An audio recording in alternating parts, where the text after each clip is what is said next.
বিসমিল্লাহির রহমানির রহিম। আসসালামু আলাইকুম ওয়া রাহমাতুল্লাহি ওয়া বারাকাতুহু।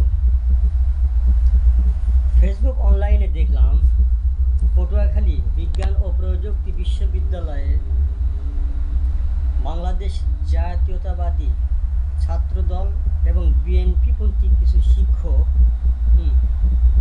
সেখানে অধ্যাপক গোলাম আজম, মতিউর রহমান নিজামী এবং আরও একজন নেতা যাদের ছবি টাঙ্গিয়ে সেখানে তারা জুতা নিক্ষেপ করছে।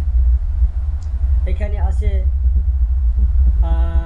সভাপতি জাহিদুল ইসলাম জারি, সাধারণ সম্পাদক সোহেল রানা এবং সহকারী রেজিস্ট্রার মাহমুদ আল জামাল। এ সময় মাইকে পুরস্কারও ঘোষণা করেছিলেন ABM সাইফুল ইসলাম। তবে ভাই ওই সমস্ত লোকদের বলবো এগুলি ভালো না। যারা এই ধরনের কাজ করে তারা রাজনীতিও বোঝে না, ইতিহাসও জানে না। কারণ অতি উৎসাহী এবং নিয়ন্ত্রণহীন কর্মীরাই দলকে সবচেয়ে বেশি বিপদে ফেলে।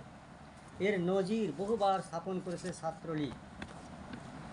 সেখান থেকে শিক্ষা নেওয়া উচিত ছিল, কিন্তু দুঃখের বিষয় আমরা দেখে শিখি না, ভুলে যাই, খুব দ্রুত ভুলে যাই।